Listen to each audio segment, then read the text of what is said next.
and welcome to our YouTube channel. My name is Gillian. And I'm Sheila. And today we have another explosive talk for you. Today's talk is called Education Talks, and we are here to discuss everything education. We have the two different aspects. So I'll be speaking from a more mainstream kind of education viewpoint, and then we also have two wonderful guests who will be giving some insight into homeschooling. So I'm just going to add them in now so that they can introduce themselves. Hi everyone. Hello. So I'm Shirlyn, and I'm a home educator. I homeschool my children. Hi. Okay, hi everyone. I'm Amanda Simone, and I'm director at the Homeschool, which is a service that assists homeschooling parents in the UK. Amazing, thank you, ladies. So today's chat or today's conversation will be a little bit different. I know you're used to me being a host, but today I'm speaking, so we'll work around that. So we'll start off with me giving my insight and just giving advice and tips for parents in terms of how they can get the best out of their child's education journey. And then we'll move on to Shirlyn, and then we'll finish off with Amanda Simone. Okay, so welcome to Education Talks with Gillian. And this is part of the COVID Conversation series by New Roots Community Group. So who am I? I am a teacher. I've been teaching for 7 years, over 7 years now. Most of my teaching career, or all of my teaching career has been in London, in a variety of schools. I'm Key Stage 2 specialised, so I've taught in every Key Stage 2 year group except for Year 5. I'm currently teaching Year 6, and this is my second consecutive year teaching Year 6. I'm also a subject leader. I'm currently the RE lead in my school as well as the ICT lead. Over my years, I've been art lead, I've been PE lead, I've had quite a few different leadership roles in terms of subject leader. And quite recently, I was promoted to my school's senior leadership team, which has been a really beautiful experience. It's nice to kind of be on the other side of making decisions and shaping the school into the vision that we want it to be. So yeah, that's a little bit about me. So my first point, I'm going to go straight into it, is engagement.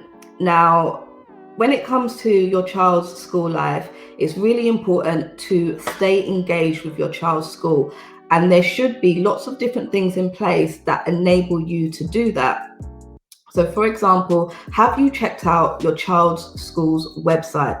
Have you had a look at the website? Do you know who the main contacts are? Do you know who you need to get in contact with if you have an issue? The school office is usually your first point of contact. But it's always important to familiarize yourself with how you get in contact with your school, the different people in your child's school. Do you know who the different members of staff in your child's school are? Do you know who their class teachers are? Do you know who their TAs are? Do you know who the other support staff are? Do you know who the teachers that might be covering your child's class? It is really important. So most schools nowadays should have a who's who, and that should clearly show you exactly what teacher plays what role, whether they have different roles, whether they're in different classes. And if your child's school doesn't have that, then maybe it's up to you to now be like, okay, cool, why isn't it there? Prompt them, like make sure that they are making it clear who is who in the establishment. So that's my first point in terms of engagement, staying engaged with your child's school. Do you know how to do it? Do you know who the main contacts are? Do you know who's who? If your child came home and said to you, I was taught by so-and-so, would you be able to, would you know who that person is that is interacting with your child? So, like I mentioned in the previous slide, use your child's school's webpage. On the webpage, there should be a wealth of information. There should be policies, there should be details of the curriculum they are using, there should be newsletters to show you what's going on in the school. You should be able to access examples of classwork. You should be able to see what type of school are they? Are they a healthy eating school? Like, what type of awards and initiatives have they won, or are they implementing? Are they a teaching school? These are all important things that you should be aware of and you should familiarize yourself with. I'll go back to the policies page. The policies page is really, really important. So on the policies page, your school should be detailing, so they should have things. So for everything we teach, we have a policy in place that dictates and shapes how we teach it. So for example, the new RSE, relationships and sexual education curriculum was implemented. It was meant to be implemented in September. However, due to COVID and everything kind of going haywire, they delayed it till June. But most schools have gone about kind of creating or implementing or getting ready to implement their RSE curriculum. Now, do you know what your child's school is planning to teach your child about RSE? Are you fully aware of what scheme they are using, what information they plan to be teaching? So this is where you would find it on the policy page. So on the policies page, they should have details of exactly what they are using. And really and truly, with things like the RSE curriculum, where it's new, that is something that should have definitely they should have had some consultation with you. So that's another thing that you should be finding on your child's school webpage: consultation. How are they communicating with you? How are they liaising with you? How are they keeping you informed? And how are they giving you an opportunity to shape what is going on in the school? I know they have things like you can be a parent governor, so that's one way. Most schools have like forums and stuff, but as well as that, they should be consulting with you as a parent as to exactly what is going on in your child's school. And on the webpage is where you'd find that. So have a look at your child's school page and look at their policies, look at the different policies they have, the things that they say that they should be teaching your child. Is it matching up with what your child's saying? If there's a policy that says PE should be taught for 2 hours a week, but your child is coming home and saying, do you know what, I only had 30 minutes of PE this week, something's not adding up. But you cannot chase that, or you cannot follow that up if you are not aware of the policies in place. So my next point as well is curriculum. Do you know what type of curriculum they are implementing? And then this also links back to allowing you to support your child in their learning. So for example, if they are using a particular maths scheme of work, once you look at their curriculum page and you see what that scheme of work is, you can now go, most of these companies will have like pages where they will have support for parents. So now you can support your child's learning by looking at the curriculum page. That's another important thing. Make sure you're familiarizing yourself with their teaching and learning policies and their curriculum. Newsletters, like I said, that's another important one. It tells you everything that's happening in the child's school, like staff changes, new members of staff, that should all be in the newsletters. Things that they are implementing or things that they are changing, that is your way to keep up to date. So make sure you are utilizing these pages. Classwork is another good thing to have a look at, because then you can see and this is good as well for if you're choosing a school, this is really good, but it gives you that insight into how the school works, how the kind of ethos, you can see it in action in the children's work, the work that the children are producing, what are the adults getting out of the children, and that will give you a better idea of what is going on in your class, in your child's school. Communication is another big thing. How are you communicating with your child's teacher? Are you making sure you're attending parents' evenings? Are you aware of the available communication channels? So now that we're in COVID, my school in particular, we've set up a kind of digital way that we can communicate with parents, because before you could communicate with parents at drop off and pick up, but now not so much. So we have email or like a digital kind of channel available. What does your child's school have in place so that you can contact their teacher with any concerns that you may have? How is homework communicated? What support is offered to you by your child's teacher? Are they communicating with you their expectations of the class? Are they communicating with you their homework expectations? These are all important things that you need to be aware of, and you need to know where you stand in terms of these things. I'll go back to parents' evening, because that is a really important one. And your parents' evening, however it's delivered or however it's done, you should be using this as your opportunity to really get to grips with what is going on in your child's school, in your child's class, in your child's learning journey. This is your opportunity to find out how your child's doing. If your child's not doing, is not reaching the expected standard, what is being done to support them? What is being put in place to support them? If your child is past the expected standard, what is being done to continue to develop them? These are all things that you need to discuss at parents' evenings, and make sure that you're not shy about what you want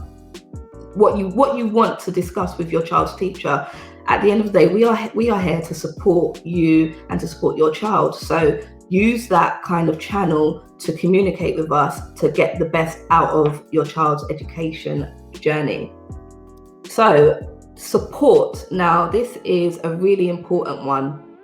If you have a child that you feel needs support, make sure that you are making your concerns known to your class teacher. So then this goes back to communicating with your class teacher. If you are worried about anything in your child's learning journey, communicate that with the class teacher.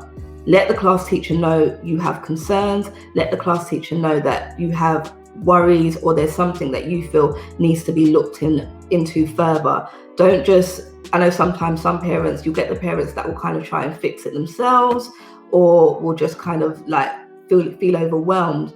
Communicate with your class teacher. So if your child is, for example, if you feel like your child has a learning difficulty or is having issues accessing the learning, communicate with the class teacher. Make them aware of it. See if they've had any kind of, if they've noticed anything. See if they've had any inkling. See if they have been doing anything around that, because maybe they've noticed it, but they haven't got around to communicating it to you. So make sure you're communicating with your child's class teacher, and make sure if you have any worries, you are making it be known. And going back to my previous points where I was saying, so if you do have, you feel like your child has some sort of barriers to their learning, or they're not able to access the learning, make sure that you are requesting that the relevant agencies become involved, whether you feel like your child needs to be assessed. A lot of schools might say, oh, it's there's not enough budget, or there's it's a long waiting list. However long it takes, put your child on that waiting list.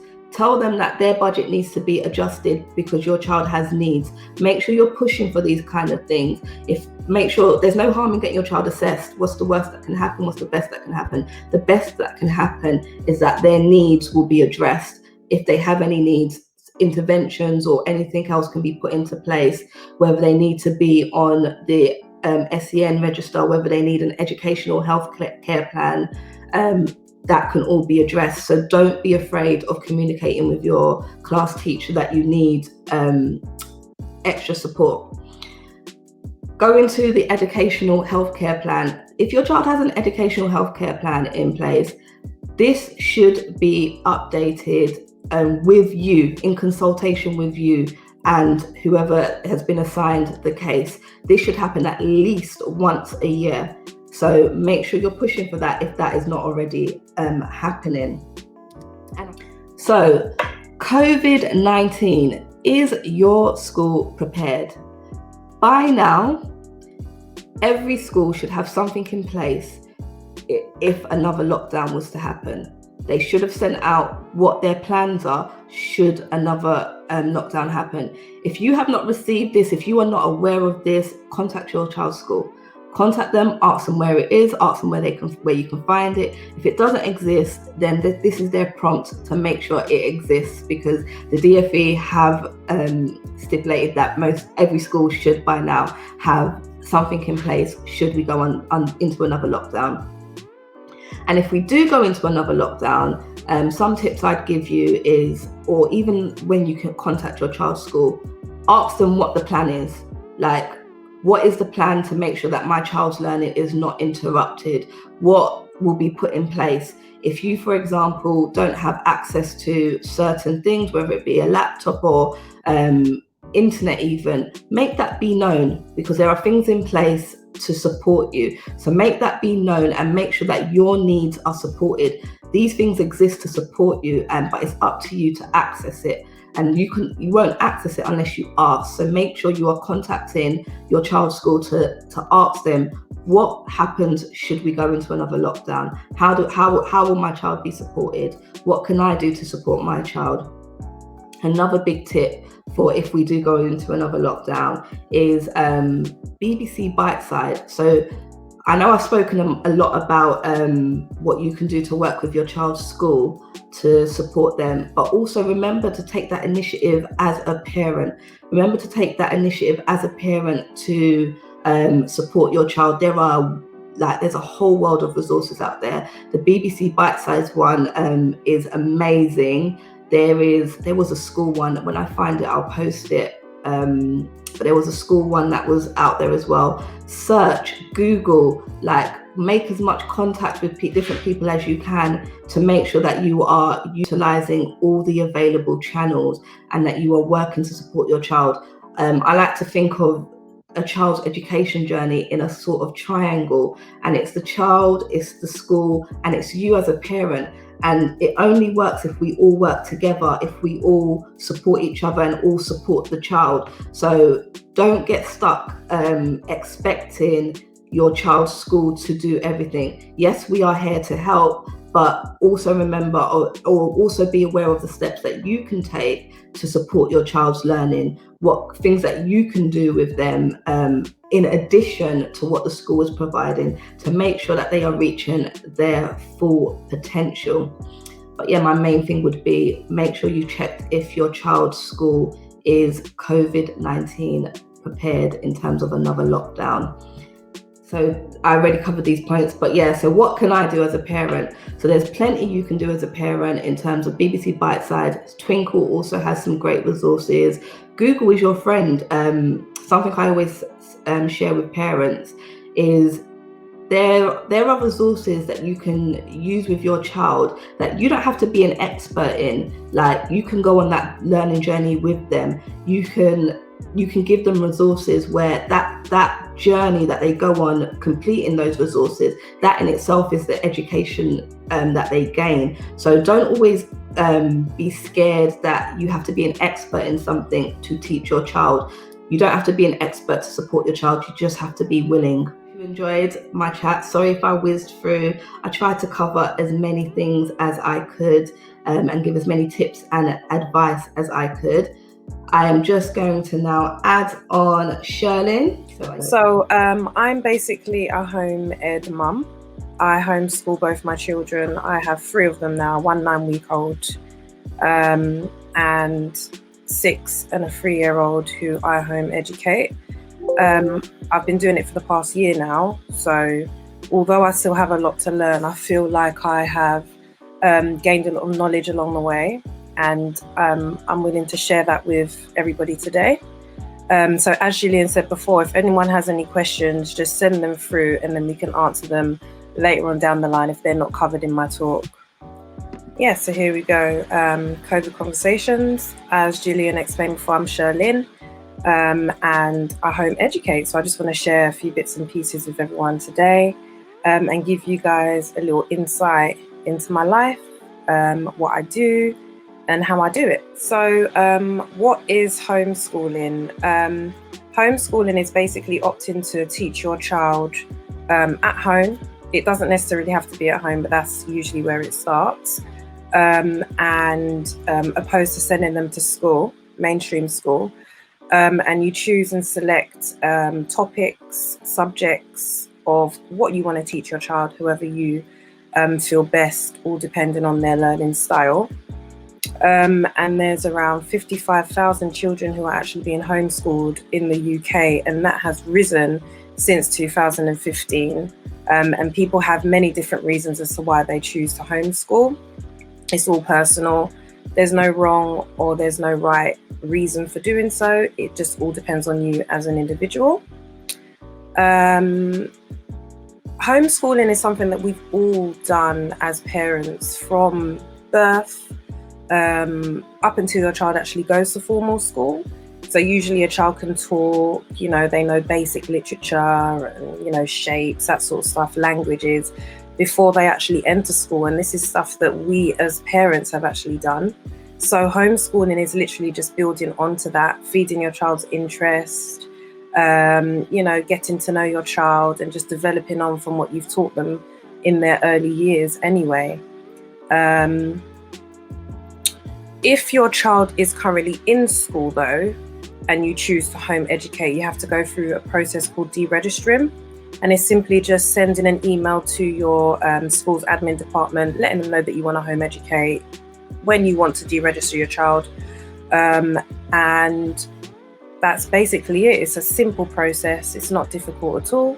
And once you've let them know that you want to home educate, you can start your process from there.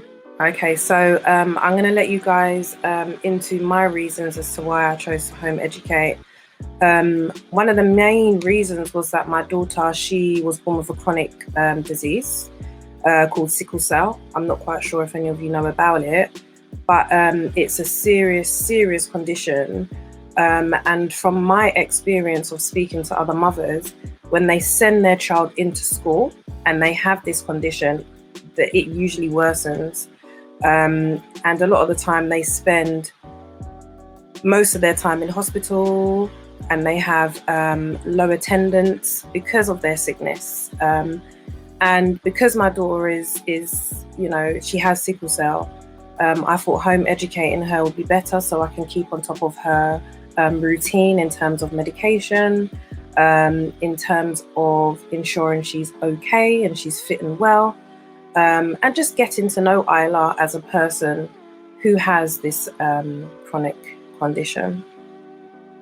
Also, although there's many schools out there, brilliant schools actually, there's still a lot of schools who are failing children as well, and especially Black boys or Black children at a disproportionately higher level than their peers, which I think is very unfortunate. Along my homeschooling journey, I learned about something called the school to prison pipeline. And basically this is a topic where they look into the similarities between the school system and the prison system as well. And I'm not going to go into too much detail. That's probably something that you can take away and Google yourself. But the similarities are there. And if you don't go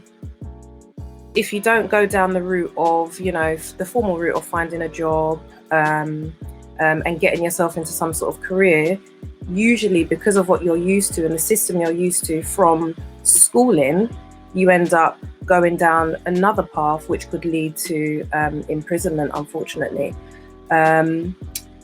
Lack of freedom for children to feel, express and be themselves, which I think is very unfortunate, because children are very creative beings. And in going to formal school, especially when you go, start secondary school, the whole creative aspect of things tends to be less of, not as important as maths, English, that sort of stuff. And it becomes more a competition in terms of taking tests, being put into different sets and different groups. And it just takes away from who children actually are sometimes, because again, there are schools out there that focus on the creative aspect of things. Your childhood years are so tender and they're so short. It goes so quickly. And bearing that in mind, I decided that was one of the reasons why I wanted to home educate as well, so I can spend as much time with my young children as possible, get to know them, learn about them, and just enjoy them, really. Also, the education system is very outdated, and a lot of what we learn, you can find the answers on YouTube. And there's so much more to life and education than the maths, English and science and those more formal subjects. There's learning about love, learning about yourself, who you are as an individual. They're sort of learning about everyday things that you don't get the opportunity to learn in school. So that's something that we incorporate in our homeschooling life. So my experience as a home ed parent has been very exciting. I started off homeschooling, like I said, last year, and it was sort of like a learning curve for my children, and as well as myself and my partner. So yeah, it was exciting to begin with, but along the way you do start to feel tired because a lot of the responsibility is on you. Children, they're full of energy, they're full of, full of life. And it means you have to sort of be that person as well. I can't be tired. I've got to get out of bed because my children need to learn. My children need to be entertained. And it puts a lot of pressure on you as an individual.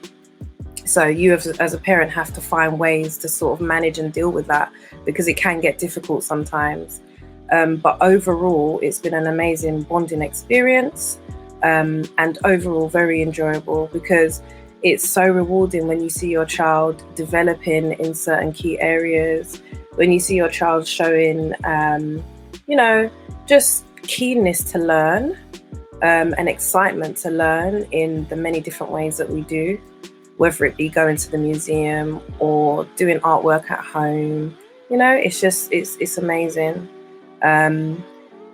Finding your tribe, finding people who you can relate to and talk to, being a home editing parent is very important, because your children have you to offload on. So you need to ensure that you have someone to offload on as well, because unlike the schooling system, you don't have, your teachers, or your children's head teacher or receptionist, someone at the end of the phone, someone at the end of an email to talk to and communicate with.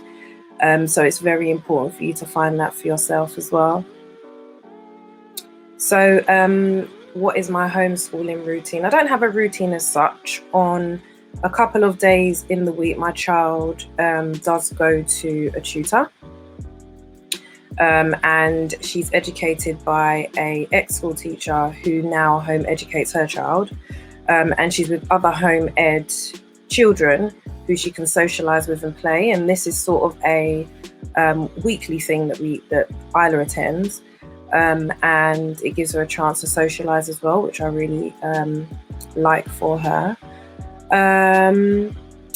We do a lot of mindfulness activities. So in the mornings, we tend to do yoga, a lot of calming activities and getting to know and understand yourself and your body and who you are as an individual and little person.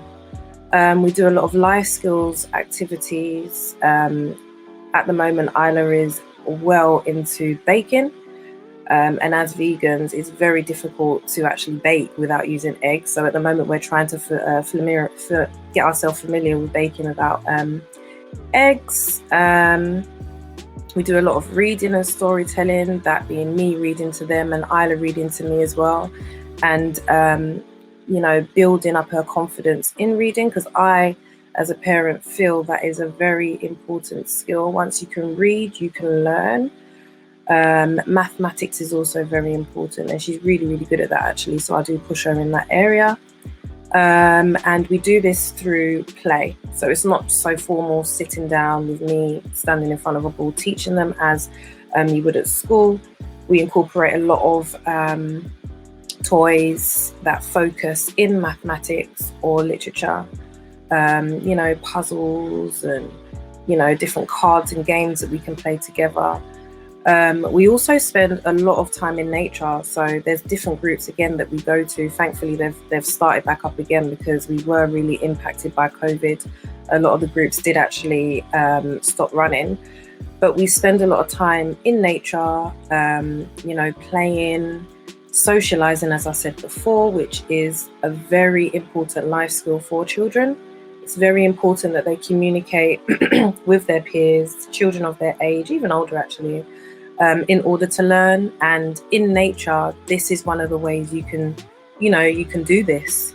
And it's important for children to be outdoors instead of confined in 4 walls, to be quite honest. You know, there's so much that you can learn in nature. We do a lot of daily affirmations, and again, as I said before, confident building activities. So again, in the morning, my children, they will read from our list of affirmations, which they actually know off by heart. But it means that they're getting into their subconscious very positive words and thoughts and opinions of themselves by reciting their daily affirmations every single day, and we incorporate that into their routine. So yeah, daily affirmations are important. So how has COVID affected my homeschooling routine? It's been difficult, I'm not gonna lie. There's been a lot of our regular groups that we would attend, they've closed down. And only a few of them have actually started back up. Not quite sure of the reason why. Obviously, it's because COVID has impacted them in one way or another. So we've had to spend a lot of time at home, which again, as I said, puts additional pressure on my partner and I as parents to entertain our children and ensure that they're getting exactly what they need. They have been unable to get out and socialize as freely and regularly. A lot of parents, they suffer anxiety. They don't want their child to be in larger groups because they're afraid they could potentially catch something. And because of the rule of 6, large groups aren't currently allowed to meet up anyway. And we found that this is added to our financial pressure because we've had to be buying a lot more tools and equipment and stuff for the children to play with in order for them to feel like they're doing something, for them to not get bored and to let off that steam and natural high energy that children have. The spontaneous aspect of homeschooling is pretty much non-existent as well. So, on our days when we don't have groups, we'll get up and probably go to a museum. We'll get up and meet up with friends, and we'll get up and just do something different. And we've been unable to, simply because of the restrictions in place due to COVID right now. So it has added a lot of pressure to the whole homeschooling routine. And in fact, we don't really have much of a routine anymore. We kind of just go with the flow because as a parent, I feel like homeschooling is supposed to be flexy. It's supposed to be flexible. You're supposed to be able to get out there and do what you feel. You're supposed to be able to visit places and groups in order for your children to learn. And because we haven't been able to do that, we kind of just go with the flow these days, to be quite honest, because it's just a lot easier, not only for the children, but like I said, us as parents, we have to think of ourselves too. But we do ensure that our children stick to our in-home routine, which involves their mindfulness activities, workbooks. YouTube is also a very, very, very amazing tool. You can use that to learn about literally anything. Do your research prior, but there's so many videos about whatever it is that you want to learn on YouTube. So we spend a lot of time watching YouTube videos, and then reciting what we've learned, writing down what we've learned in workbooks, and sort of going over that throughout the week. YouTube is amazing. They're actually learning how to play their guitars using watching a video on YouTube. So amazing YouTube is. Tips and advice for parents considering homeschooling. The first one being, do not apply extra pressure on yourself. You're already going to feel under pressure. Your child's education is in your hand after all, but you do not need to be applying any extra pressure to yourself because it will just cause stress. Children learn and develop in their own time, so just learn to just enjoy the process. My daughter, I've been teaching her how to read, teaching her phonics, letters and stuff like that. My son too, for the longest time. And it's only recently, at 4 years old, she decided to, you know, show a lot more interest in it. And prior to that, she just wasn't interested at all. So your children will give you cues on what they want to do, what they don't want to do, and where they're sort of at. So just listen to your children. I know as parents, you feel you know the best way to do things, but we don't. Children actually have the innate ability to show you what's right, what's wrong, what they need and what they don't. So listen to your child. Don't stretch yourself financially. In the beginning, I did this. So I was buying literally every sort of workbook on the shelf, pens and pencils, and, you know, going out and overstretching myself financially. That's something that you do not need to do. It's unnecessary. Like I said, there's so many different tools out there for you to use. And a lot of free resources as well.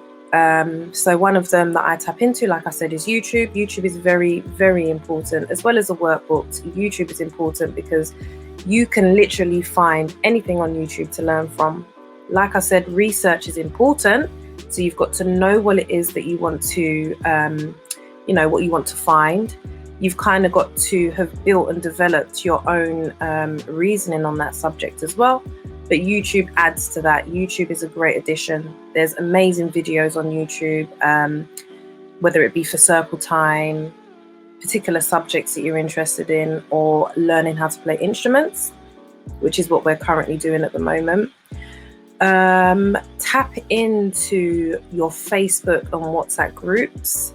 And find your tribe, find people who share the same values as you, interests and morals, and form friendship groups from there, because it helps to make things a lot easier in terms of supports, you know, just someone to be there to ask questions, get advice from. I'm actually one of the youngest. I'm in a WhatsApp group and a Facebook group, and I'm actually one of the youngest in the group. So thankfully, I've got a lot of mothers above me who have years of experience in homeschooling. And I'm able to turn to them and ask questions and get advice. And that alone is just like, it was a weight lifted off my shoulder once I finally did find my tribe. And it just makes such a huge difference. Tap into your local council as well, because they have an elected officer who deals with homeschooling in particular, and they also can advise you on where you can go, certain facilities that are free. Twinkle, Gillian did mention that earlier, but Twinkle is an amazing site where you can access worksheets and educational work stuff for your child at whatever key stage they're at.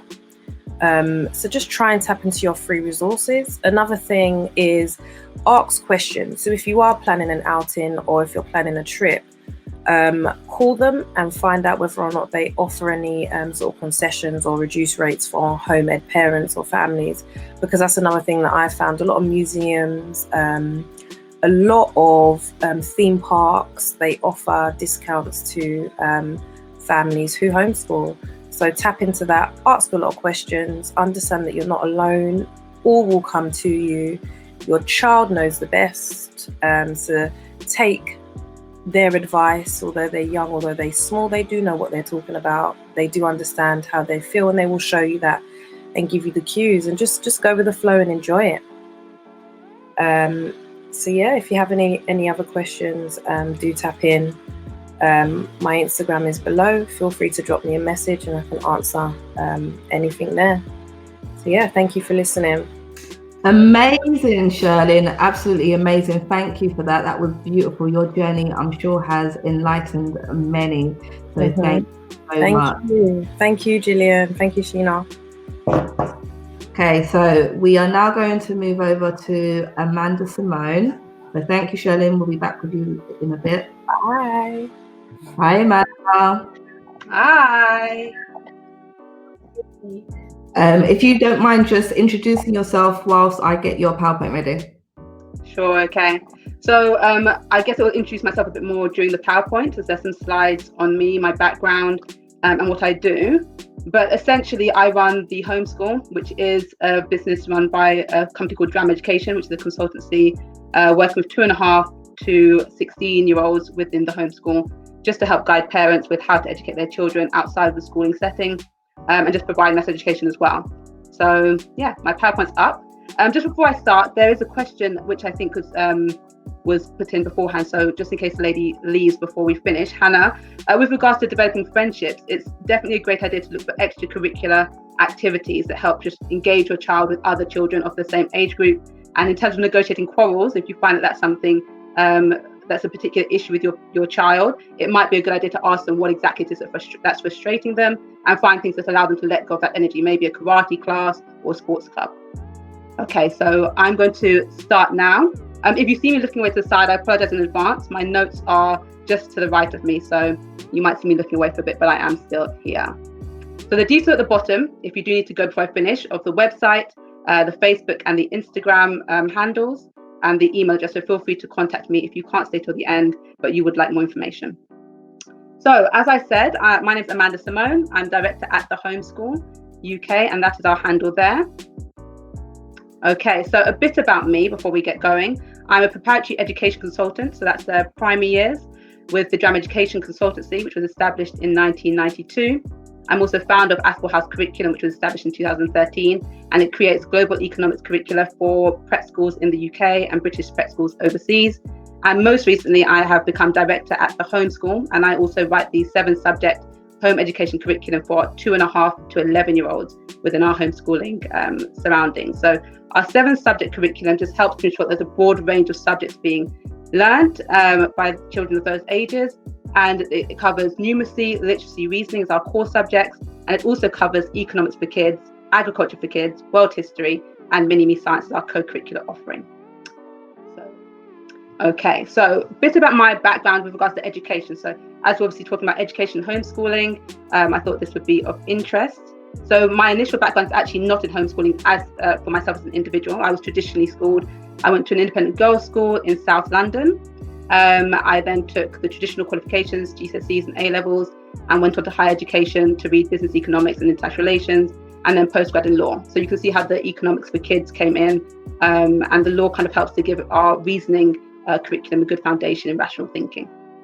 Okay, so that traditional schooling was then added to, I guess, with a form of world schooling. So this wasn't a sort of structured, I'm going to join a group and I'm going to do a different form of schooling. I just decided after studying, after graduating, that I wanted to just go and explore. So I did work for a bit in the City of London, and then I decided I was going to explore as much as I could around the world and develop my education or my understanding of different sort of cultural environments firsthand.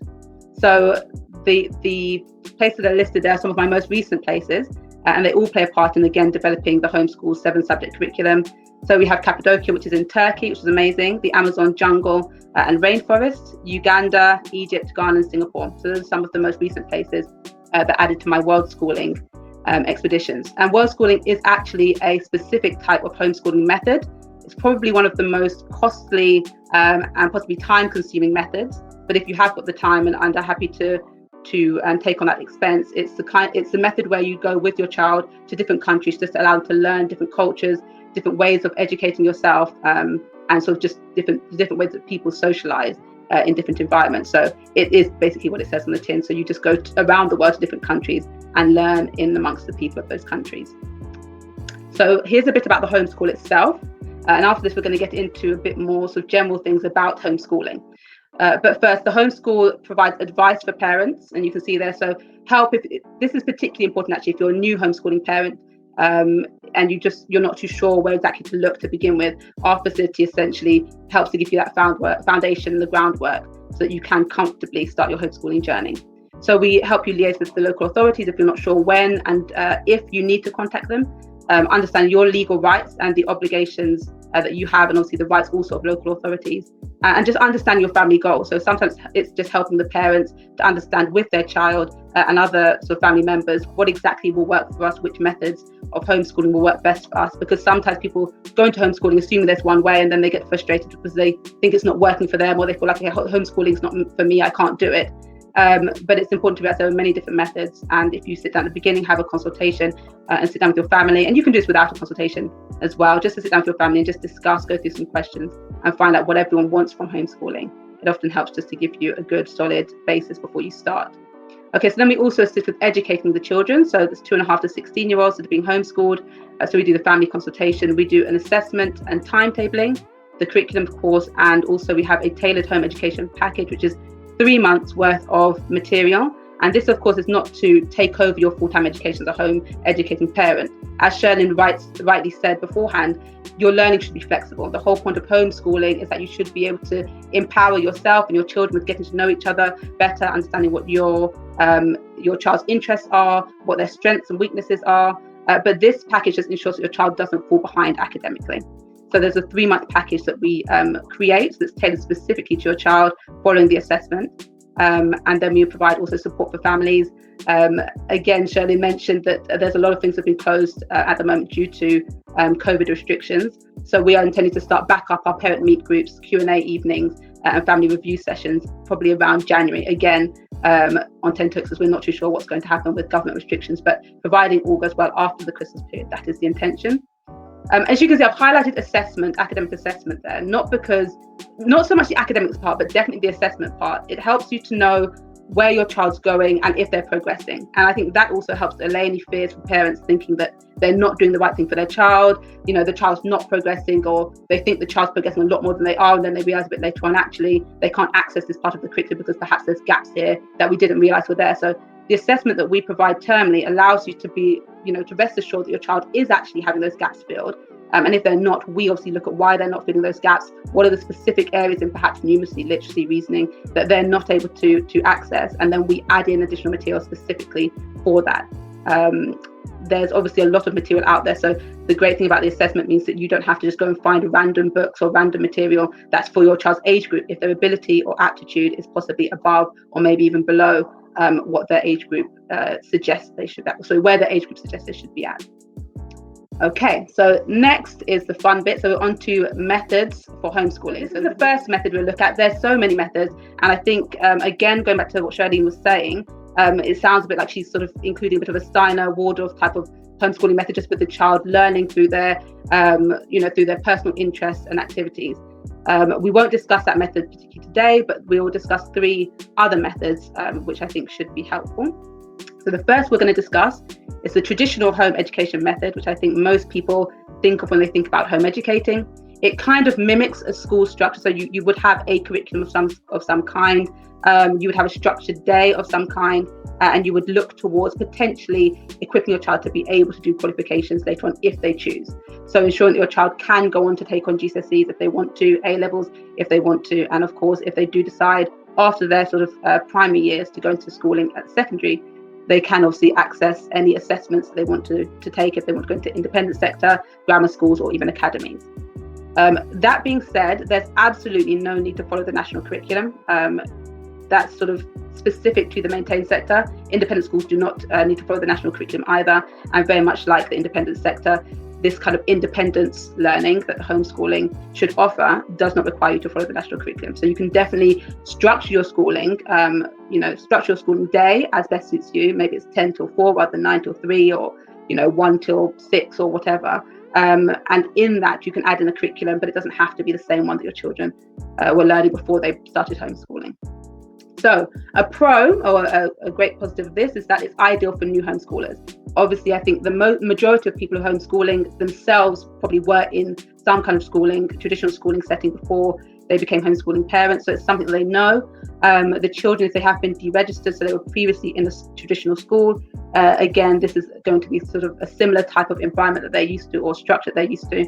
I discussed it being good for follow-through learning. So if they don't want to take qualifications later on, so higher education, qualifications even, or coming back down towards A-levels, GCSEs, etc. Understanding modular learning and specific subjects is all there, and the idea of achieving qualifications. So again, I think it's important that we recognise the difference between achieving qualifications and sort of striving or working towards that as a goal, and looking towards the goal of attaining qualifications. So I think a lot of homeschooling parents don't want to push their children to necessarily attain a qualification, I think rightly so, but then the ability for them to achieve something for themselves is definitely can definitely often be a personal boon for their self-esteem, and just knowing that they're progressing in line with, or often above, that of their peers. So the idea of achieving something, instead of just attaining that piece of paper, attaining that grade, is more the focus, or should be more the focus for traditional home education.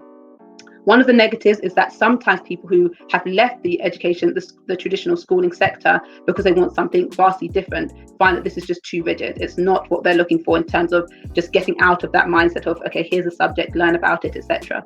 There's of course flexibility in there, but again, parents might just feel like even the idea of looking towards qualifications is not best for them or their children, and that's one of the drawbacks in there. So the second method we'll look at is the unschooling home education method. And with this method, you look solely, and again, so we're talking here strictly about these methods. Most people have a mix of the different methods, either across subjects or just generally in the way they teach. Maybe this term they're teaching maths with an unschooling type of method, and then next term they're teaching maths with a traditional education method. So most people have an eclectic mix, but here we're talking strictly about just doing this method alone. So the unschooling method focuses on the child's explorative learning through daily activities. So if you decide that your child today is going to go to the forest, it might be that you not leave them in the forest, but you leave them to develop their understanding of nature within that environment. So if they decide that actually they're particularly interested in this tree or in this bramble, they can take their time to learn and educate themselves along with your guidance in that particular area of forestry. So this type of learning is very child focused. It's very child centered. It's very much about what does the child feel like they want to learn, as opposed to there being a goal towards them potentially receiving a qualification, or a goal towards them achieving specific ideals for their academic development. So a benefit of this can often be a child's sense of autonomy. So them feeling as though they are in charge of their own destiny, of what they're interested in. They can guide their own learning in that direction, and self-reliance. So they are very much aware that actually their goals are set by themselves, and so they can decide whether or not they actually want to push themselves today in this particular area, of actually they'd rather do something completely different. One of the downsides might be that it's difficult to prove suitable education, and we'll get onto the obligations of homeschooling parents a bit later on. But one is definitely that you have to provide a suitable education for your child. This is overseen by the local authority just when it becomes a safeguarding issue primarily. And again, we will discuss that a little bit later on. Again, I can see the questions, so I will definitely come onto those at the end. Please do feel free to keep adding them in, and I'll answer them as best as I can. Okay, so the third and final method that we'll look at today is the themed home education method. So homeschooling by themes is when you take a particular topic. It could be your one that's sort of key for your family. It could be, ancient Asian civilizations, or ancient African civilizations, or a particular person, or one subject, so music or geography, etc. And you guide all of your subject learning around that topic. So if it's, for example, ancient African civilizations, you might decide that to understand history, you're going to look at the wealth generation of Mansa Musa, or the Timbuktu manuscripts in Mali. If you're going to look at maths, you might decide you're looking at you're looking at size or weight distribution, even in the building of the pyramids in ancient Egypt. So there's different ways that you can bring in the subjects to guide them around the theme that you've got for your child. So a benefit of this is that your child develops in-depth knowledge of that particular theme.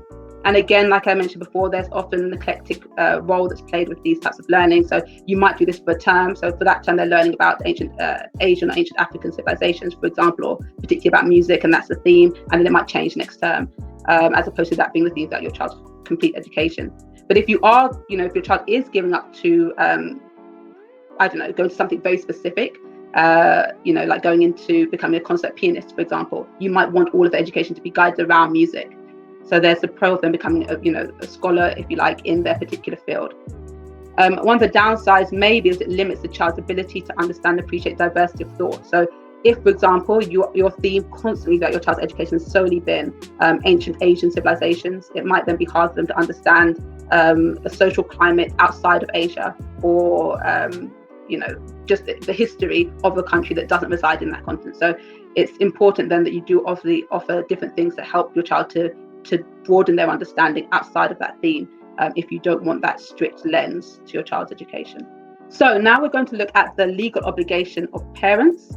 And like I said, it's very flexible. And actually, I think Shirlyn mentioned this as well. So there's actually no set sort of obligation or set piece of legislation for homeschooling parents. And the ability to homeschool lies within the Education Act 1996. I think it's section 7B, where it says you're to provide these three things, which we'll go through in a second, within a school setting or otherwise. And those two words, or otherwise, are the pieces within the legislation or the phrase within that legislation that allows people to homeschool, so to school outside of the school setting.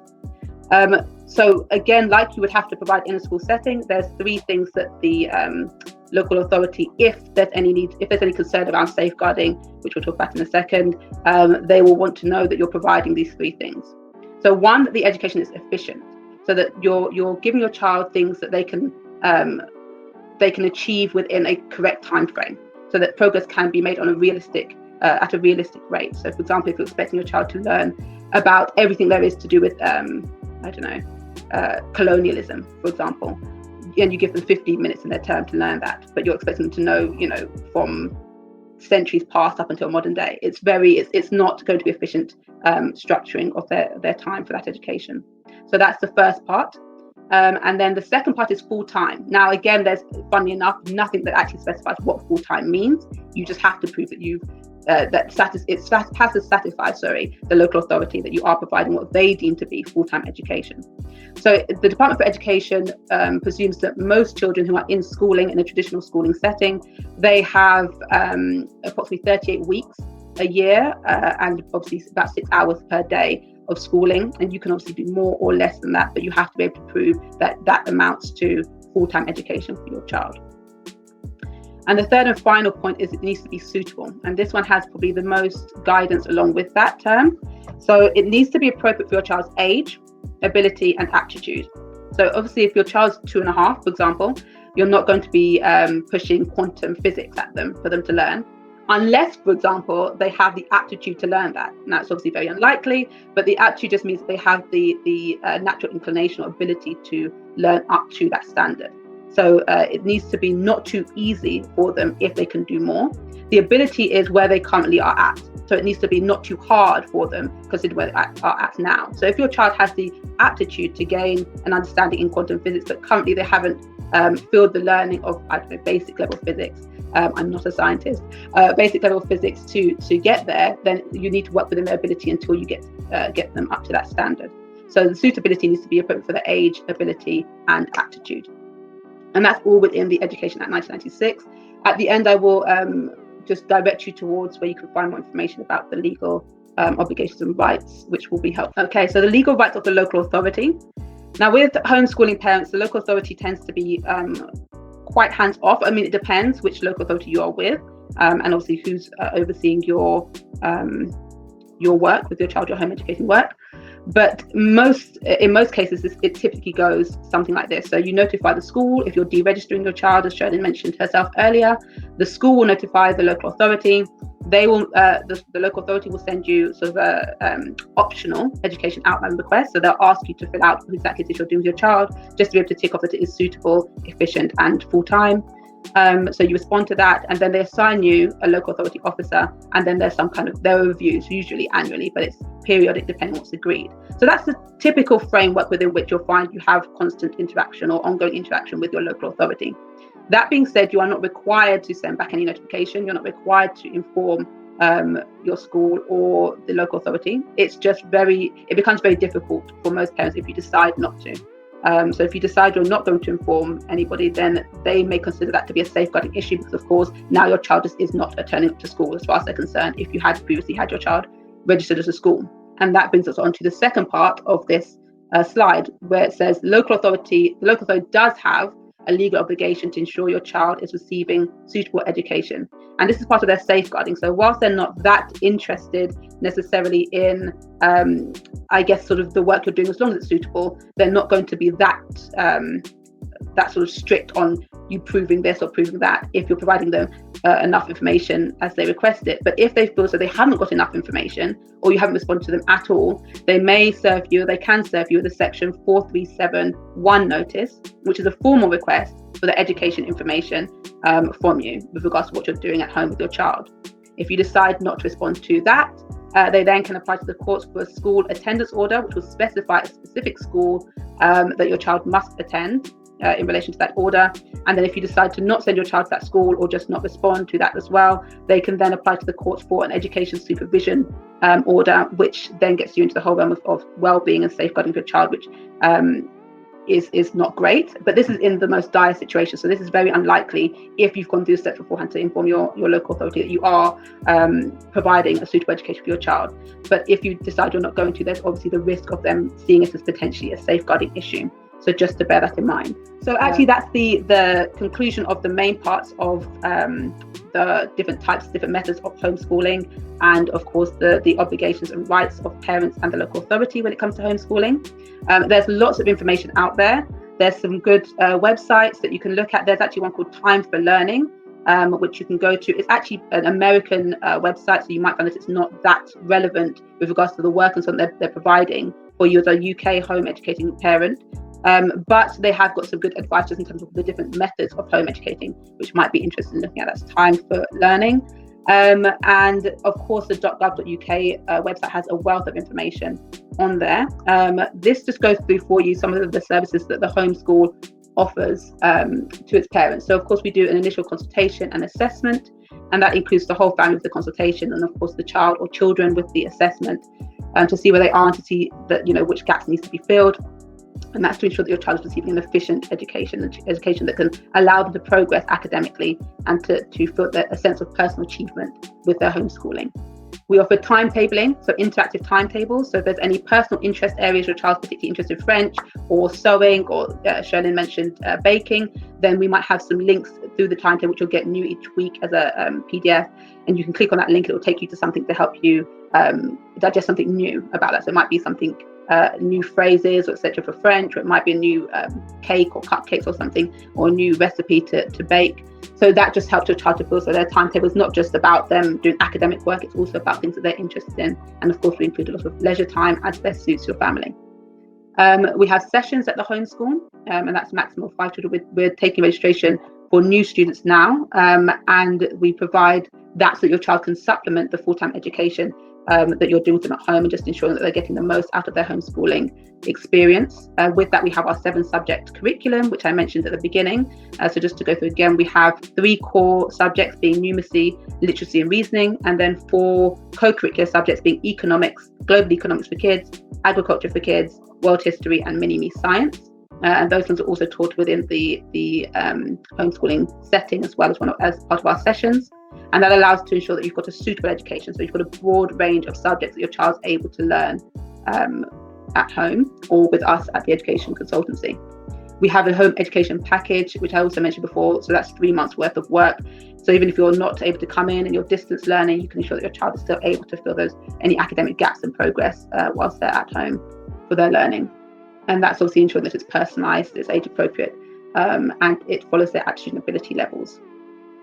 Okay, so next slide, please, which is my final slide, and then we can answer some questions. So one of the most important documents I think you'll find is the Department for Education's guidance for parents. So that sets out everything that is, with regards to your legal obligations, the rights of the local authority to intervene. I know a few questions came up about, when can the local authority intervene in your homeschooling? So that sets all of that out. The only thing I would say is that it can be a bit tedious to read through if you're not used to sort of legalese, or just haven't got the time, I guess, to go through all of it and then to search out the legislation. So we actually have access to a booklet which you can find on our website, and actually at the moment you can get it through clicking the link on our Instagram page, and that provides you with a complete breakdown of easy to understand English for that department guidance. It also has in-text relevant links to law. So although the guidance might say you can find this in the education Act 1996, we have a link directly to section sort of 4371, for example. So if you do find yourself concerned about a specific area of law, not sure if you're meeting it or whatever, you can click the link in the booklet and it will take you directly there. You can research that for yourself. And of course, if you need any further assistance, you're always welcome to contact us. And you can also obviously contact your local authority. Again, in the book, there are links, easy links to your local authority's information page. So each local authority will have information on what they provide for homeschooling parents. And that will give you a link. You just put your postcode in, and once you click the link through the booklet, and that will take you directly to your local authority's page. And then we also have hints and tips from the homeschool. So I'm trying to read it on the small screen as opposed to on my side screen. So apologies for the errors. But yeah, so we have hints and tips from the homeschool, which just gives you some ideas alongside the guidance in terms of what might be a good idea for you to try doing. So the guidance is in the words of the Department for Education. So it's their guidance, but then we have hints and tips that, well, rather than taking this on or rather than this becoming an issue, you can maybe think about doing this or something else. So we have really comprehensive and helpful information there. So I would suggest, if you are starting out, if you're new to homeschooling or just interested in homeschooling or considering homeschooling for you and your family, that you first off definitely get some guidance in terms of, whether or not it's for you, speak with your family about, why they would want to homeschool, if it makes sense for you. And then I would say look into government advice. You can find everything on .gov.uk with regards to homeschooling. And of course, if you want something that's a bit more in-depth and easier to read and, at the click of your fingers with regards to links and so on, you're welcome to find our booklet at www.dram-education.com, or you can click the link in the Instagram bio, which is at the Homeschool UK. And at the moment, I believe till tomorrow, there's a coupon code for it, which is New Roots, just for those who have joined us today. So that's New Roots, NEWROOTS. It's the coupon code to provide a discount for the booklet. So that is it from me. Thank you all for listening, spending time. And thank you, Jill and Sheena. Thank you so much. That was amazing, so informative. So thank you. If we're just going to add in, Shirley, we're going to add you in so we can go over the questions. Hi. So thank you, ladies. That was really, really informative. So thank you so much. We've got a few questions. For the first one, feel free to answer as best you can. Do homeschool children still take national exams such as SATs or phonics assessment? Okay, so I'll take that one if it makes no sense, but no, they don't have to at all. So SATs are actually not even taken in independent schools. That's primarily for maintained sector schools, and that really is to assist your local authority and Ofsted to understand how the teachers in that school are teaching, how well the school's doing. So the SATs are not taken in independent schools, and I guess you can look at homeschooling almost like an independence. I like to refer to it as independence schooling. So just schooling away from the system completely. So you don't need to take SATs. In fact, there's no, I don't believe there's even any avenue for you to take SATs, and you don't need to take any other exams either. Amazing, thank you very much. The next question, do you want to do that question? Yep. So how do we get our children exam ready when they are in school? Okay, I think this might be a bit better for me to answer. So my advice to any parent who wanted to get their child exam ready is to find, there's lots of literature out there, there's lots of resources out there to support you, like there's literally SATs books, there's 11 plus books. So yeah, I'd say get a hold of that. But I'd also say, I know it's easier said than done because everyone stresses about these kind of things. Don't stress yourself too hard, don't push yourself too hard. I know we want the best for our children, but them passing an exam isn't necessarily the best for our children, if that makes any sense. So yeah, don't be too hard on them. But yeah, there are lots of resources out there. Google is your friend. If you just Google like whatever test they are taking, if you Google that, you should be able to find resources to support with that. If a person decides to homeschool and deregister, can they re-register to send their child back to school? I'm happy to do that. I don't know, Shirlyn, if you'd rather. Yeah, I don't mind answering that one. Yeah, so if you do opt to deregister your child and you decide to put them back in school, you can actually apply. I think you go through the process of contacting your council to find out what schools have availability, and then they will process the application for you and be in contact with where you can actually send your child. To my knowledge, Amanda, is that correct? That is correct, yeah. So one thing I would say though is that if you're planning on homeschooling on a short-term basis, there's no guarantee that your child will get back into the same school. So if you're thinking, well, it's COVID, so I'm going to take my child out of school A, and then in January I'm going to put them back into school A. There's no guarantee within the maintained sector, which is the state sector, that your child is necessarily going to go back into the same school. So like Shirlyn said, if there's room, if there's space, then yes, I guess you could request, but there's no requirement for them to place your child back into that school. If you're looking at the independent sector, you can also contact the school directly and ask them if there's space for your child to attend the school. And flexi schooling as well, which I don't think we discussed, but yeah, flexi schooling is another thing. So you can obviously, if you're not sure that you want to come out completely, you can ask your school if they're happy for your child to come there whilst you're homeschooling for a few days. And on the days that your child doesn't attend, they will just note them down as agreed homeschooling, and that will go through to the local authority, so they won't be marked absent. And that will be absolutely fine if the school agrees to it. They don't have to agree to that. That's an amazing point, flexi schooling. That's an amazing one. Thank you very much. So another question. So this is at Shirlyn, I believe. How do you track their learning or assess their ability? So I'm guessing this is in regards to your children. Well, thankfully, as I mentioned before, my daughter, she attends a tutoring session a couple of days of the week. She was an ex-teacher, so she's familiar with assessing children and sort of grading them to find out where they're at.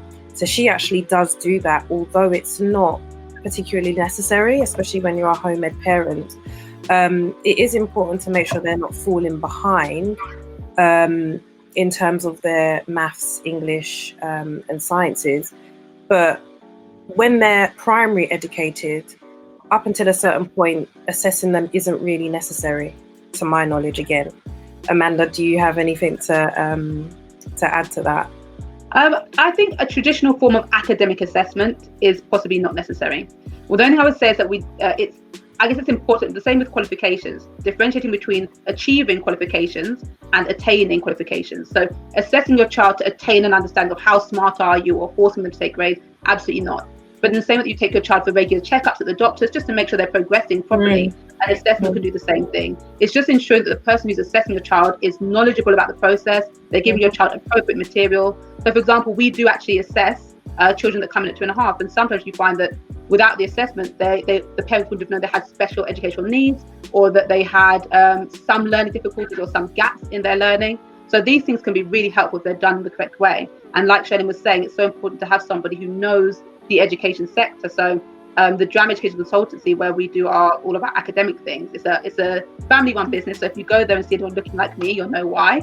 But the lady who does our main academic assessments, she's been an educator for over 30 years. She's been a teacher, a lecturer, she's been a governor, she's chaired one of the local authorities' exclusion and appeals committees.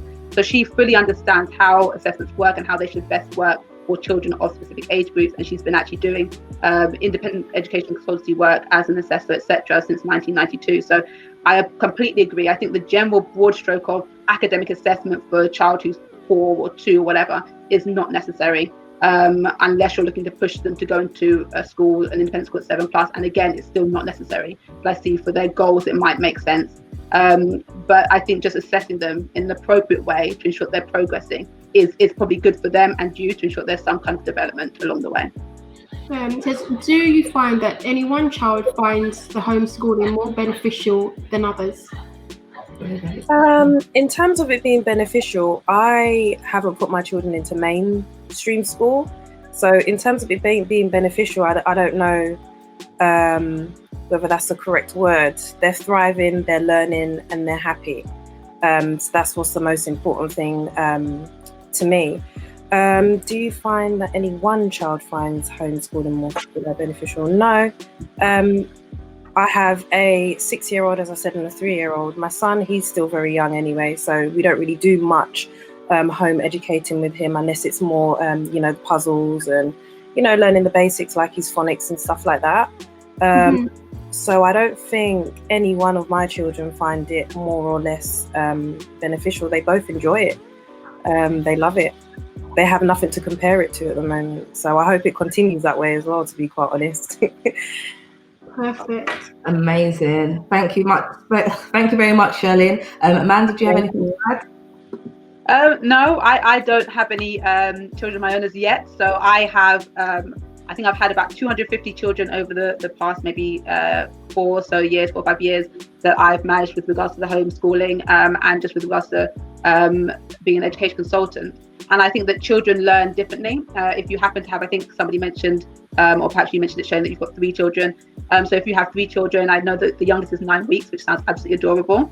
But yeah, so if you have 3 children and they all love it, and you're able to differentiate the way that you're teaching them appropriately. And again, and I think maybe this is where assessing comes in to some extent, not necessarily in a formal assessing, but even like you mentioned, puzzles, that's part of an assessment, or can be part of an assessment at that age. It's not a case of sitting down with a pen and paper and answering questions. Assessments can take different forms. So if you find that your children are all developing at their own pace, they're all learning in an age appropriate way that's good for their ability and aptitude, then I think that's great. I don't think that there needs to necessarily, be a case where you say, well, this one child has to be learning more than the other. As long as you're aware that they're all getting what they need to get from it, the 3-year-old and the 9-week-old included. Perfect, thank you. Got one more question come through, but I think we have covered this, but just to clarify, so homeschool children do not need to take their GCSEs. Am I right in saying that? They can take GCSEs. There's loads of centres that accept them, but that's something that parents have to pay for, and it can have to be quite expensive as well. How would a homeschool child progress into A levels or university where you might need that previous qualification? Would they have to take it, or is there a way where they wouldn't have to take it? Some universities. Shirley, were you going to say something? I don't want to cut you. No, you go ahead. Okay, so like Shirley was saying, there are centres. So your education provider, if you are working with anybody, or your local authority, most definitely will know of the external providers that will facilitate that. You can ask a local school if they're comfortable with your child coming in to do the exams, and again, that's definitely up to them. There is no requirement for them to do GCSEs, A-levels, etc. If you do want them to, and they're currently young, they're primary school age, it might be worth your while either getting somebody who is directly helping them with the specific GCSEs and A-levels they're looking to get, like a tutor, to come on board, or to, again, at that senior school level, looking at whether or not it's worth putting them into flexi schooling. So putting them into a school to do the specific subjects that they're working towards, if the school's open to that. So if they want to go on to do A-levels, go into university where they will need those grades, if you're looking for them, then that is a point where traditional homeschooling makes most sense, where you would want to look at them sort of getting to the level where they can get that qualification, so they can apply to university. But some universities do actually consider the fact that you were homeschooled. So they might ask you to assess, they might ask you to provide an assessment in a different way. We have a young girl who's just now looking to apply for university. I think it's for next year. And she was with us as a homeschooled student previously. And so there are some universities, I believe, that are allowing her to apply in a slightly different way, because her homeschooling has taken her through a number of years, and she's only just now gone to flexi schooling as part of her further education college. So you can ask the university if they do allow any kind of leniency for homeschool students. If not, and if you're not sure which university you want your child to go to, I would definitely say at the early stage, start preparing them for the GCSEs, start preparing them for the A-levels if you'd like your child to progress into higher education. Even if it's not just for qualification, even if it's just for them to broaden their understanding of a topic they're interested in. We got one question over through email. It's are Kuman and Explore Learning Centres good? Shirlyn, did you want to answer that? They are good, but again, it just depends on you as an individual, your child, and their learning style. I did actually inquire with both Kumon and what's the name of the other centre? Sorry, I didn't inquire. I've totally Explore Learning Centres. Yeah, and the Explore, and I found that both of them do work out to be quite expensive. Okay. So again, it depends on your sort of financial area of things. And a lot of the stuff that they provide, you can sort of do at home yourself independently. But they are good. It just depends on you as an individual, what you want from your child, where you want them to be. If you've got a goalpost of sort of accomplishments that you want them to be reaching. Yeah, personal. It's a personal thing. I think I'll add, and I hope I don't get in trouble for this, but as a teacher, if when parents ask me, should they enroll their child in Explore Learning or Kumon, my answer always is, like Shirlyn pointed out, a lot of those centres do work by your child goes and is in a group and provided with resources that you kind of provide them with. And for the price that you pay, it's not really, it's not something that I'd say is above and beyond. If you're looking to supplement mainstream education, that would be my thing, because you're taking them from one classroom to another classroom, so they're not getting actually anything different. I've never taught a Kumon child where I could pick out that child was a Kumon child or that child was an Explore Learning child. If you're talking about tutoring, if I can pick out a child that's being private tutored just by their work. You can see the quality of work is different. So if you wanted to supplement your child's education, I would definitely suggest maybe going down the route of tutoring. I agree with that, actually. You want to support your child in that sense. If I could add to that just briefly, so not specifically in reference to Kumon or Explore Learning, but just in general, I think that the difference that you'd probably see is that with tutors, especially ones who understand or have been doing it for a long time, there is a level of, even if it's not a formalized assessment, there is a level of understanding that specific child, their gaps, and the material that they provide that child with. So for example, if your child, for one element of maths might be at, a year or two above their age group, but for another area of maths, they might be below. I don't know how well specific centres or the centres mentioned are able to cater to that specific, to those gaps. They see the child overall at this level, and then the work continues at that level. And like you said, it's fairly large groups typically. Whereas where there's an assessment, and I think that's why I highlighted at the beginning, the assessment is probably one of the key things in the whole thing, because like Shirlyn said, you can get material everywhere. Online, you can get online tutors, you can get material, stop walking to W. Smith's, you can just get material everywhere, YouTube. So I think it's really important to make sure that the material you're using, it's not that the material is new or different, it's just that it really is guided towards your child's abilities, having done an assessment and knowing what your child needs. So I think that spending the money, if your child's going to benefit from it, is most definitely worth it. But I think if you're spending the money and actually it's not much different to just doing an extra after school homework club, then you probably want to think twice. But yeah. Amazing. Thank you. I think that's it for all our questions. Thank you so much, ladies. That was so amazing, so informative. And just for anybody watching, this will be edited and put out on our YouTube channel. So please do keep an eye out for that. I know this is something that would be useful for parents to come back and have a look at. And just to let you know, so this was our fourth COVID conversations.